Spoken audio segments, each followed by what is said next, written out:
G'day everyone, it's Ben. Come and join me today as I explore the location of the Tynong North murders.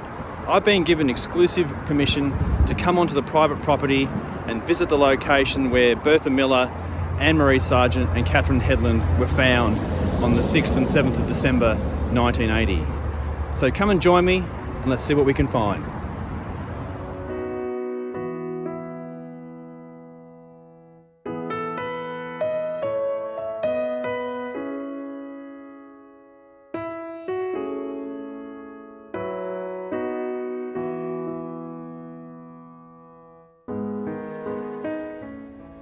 This is the entry gateway that the killer would have come through back in 1980. It's got a nice new fence and steel gate here now, and at the time there was none of that, and there was quite a well-made track that came down here. So he would have driven down this path, and it's kind of really, it's a strange feeling when you're walking where such evil people have been in the past, and you sort of wonder what it would be like to have been a fly on a tree at that time and to have seen that. So yeah, really, really great to be here, and I look forward to showing you all lots more interesting things.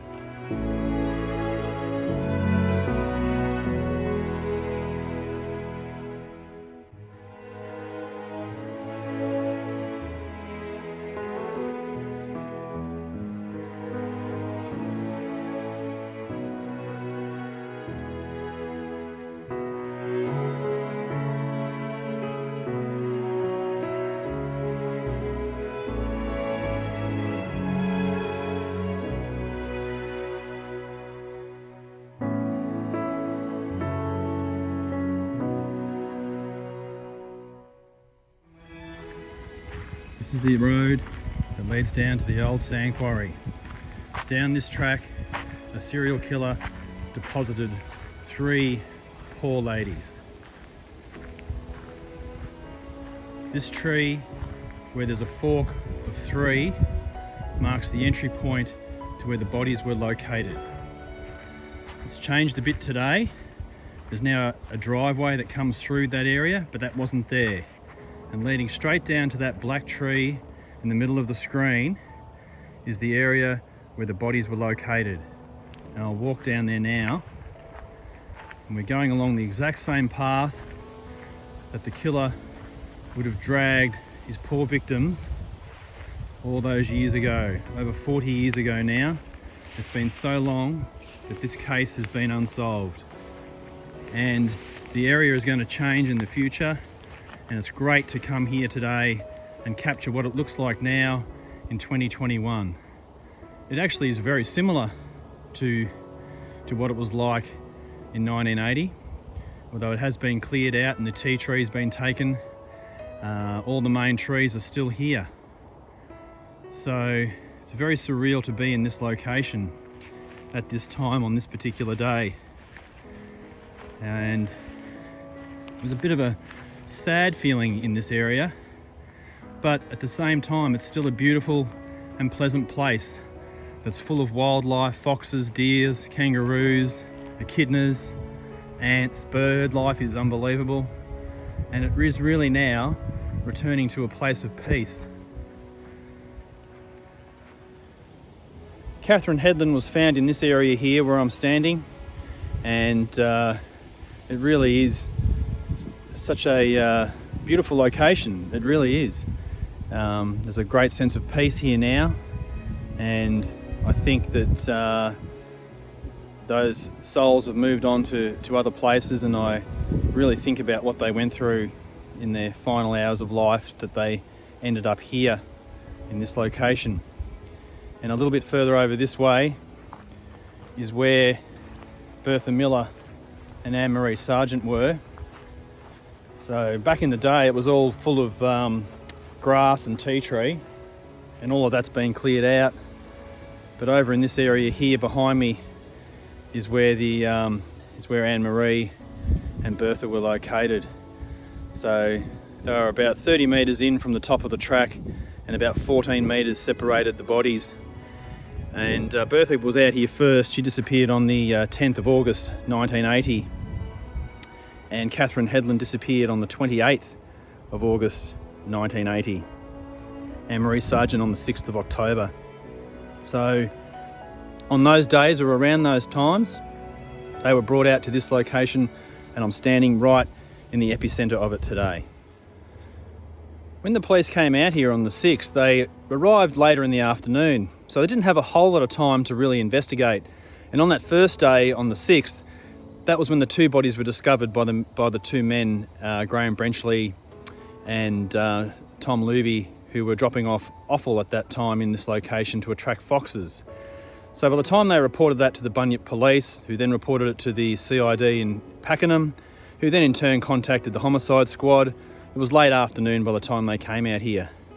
And they spent a fair bit of time out here until dark, but at that point they'd only had discovered the two bodies, and they left a police guard in this location overnight, which would have been a fairly quiet, sort of a sombre affair for the officers who had to stay out here all night. Then on the 7th they came back with 50 detectives, and they came back with the forensic science lab, they came back with the search and rescue squads, and they taped off the areas around the trees out here where the bodies were. They did hand and knee search in an area 40 to 50 metres around this tree area, and they cut down all the brush in a 2,000 square metre circle around this area as well. They scoured the full 17 acres of the land, and they line searched it, trying to find more bodies. They went to the sand quarry, and they did the same in there with the divers. They went in there and they searched that body of water to see if they could find anything. They didn't, and so by the time they finished, they were fairly confident that they'd actually found what was to be found here, and that was the three bodies. So the first bodies to be discovered were Bertha Miller and Anne-Marie Sargent, and they were found in the area just behind me here. And they were both lying about 3 metres apart, and Catherine was about 14 metres further east in this direction. And on that first day, the police only found those two bodies. They found Bertha and they found Anne-Marie. So close, you couldn't really have missed them. And because it was late in the day, they just didn't see Catherine only 14 metres further away. Now, the order of drop-off was that Bertha came out here first. She disappeared on the 10th of August. Catherine came out second, so she was 14 metres away from Bertha, sometime after the 28th or on the 28th.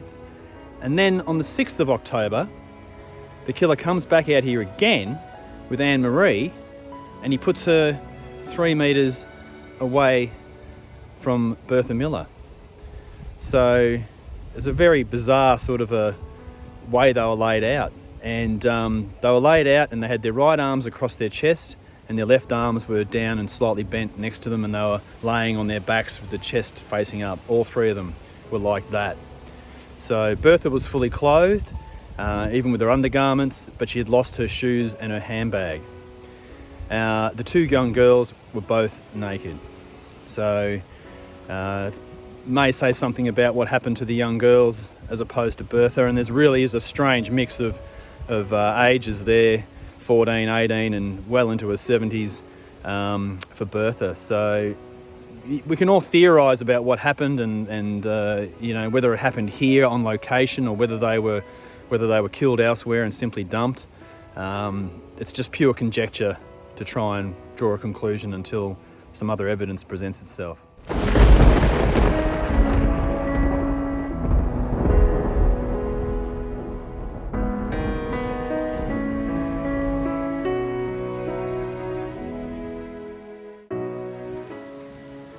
This part here, which just leads back to the road, is pretty indicative of what it looked like in 1980.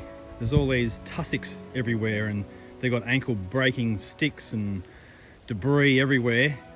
So it's quite a little precarious walk out into this area. The new owners of the land have actually cleared it out a lot more, and as you can see, there's a lovely grassed area here now. So it really has changed for the better in that regard. The old trees are still here that were at the time of the murders. They haven't changed. they're still in the location. So the future for this location is looking very, very bright. The owners are planning to turn it into their own piece of paradise, and that's a really good thing for this area to heal, and for us all to move on but not forget what happened here. So I know the location here is in really, really good hands, and they're going to turn it into something really wonderful. This is the old sand quarry, and it's long been since filled with water. And back on the 6th and 7th and 8th preceding days of the discovery, the search and rescue squad were out here and they explored this water, which is actually about 9 meters deep. So it's a very deep body of water, even though it's actually not much bigger than a dam to look at. It is quite deep due to the fact that it was in fact a quarry, and it leads back out through up there, up the creek further and out to the Bunyip State Park. So the police were out here, they combed this area. As I said, they searched the water, they searched all the scrubland behind it, and down through those 2 trees where that path is now, that leads down to where the bodies were located. And the police did an absolutely thorough job of searching this area.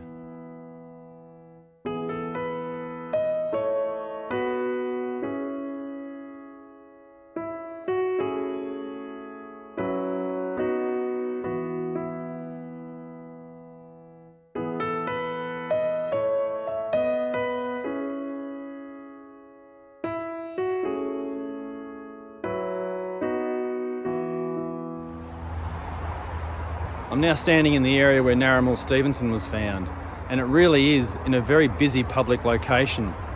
She was placed between the highway and the Gumbaya Park, and she was there for an extraordinarily long period of time, and she really must have smelt like wildlife that had passed away here. And it's so unfortunate that she laid here for so long. And she was only discovered by pure accident, and she was here when the police found the bodies at the Tynong North location. So it would have been really helpful if she had been found a bit sooner.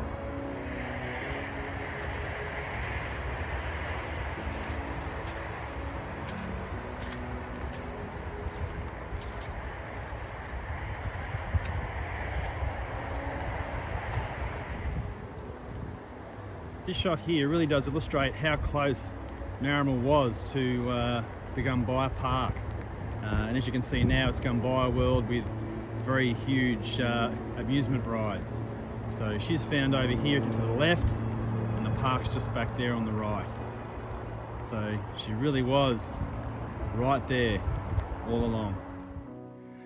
At the end of a very long day, I'd just like to thank the owners of the Tynong North property for letting me come on and explore and shoot this short video that everyone can watch. I really do appreciate them giving me the time to come and do that. And I didn't have a script or anything, I just shot it on the run. So I apologise for any overlaps and things like that and overuse of the word location. I hope you enjoyed it, and I'll make another video again soon.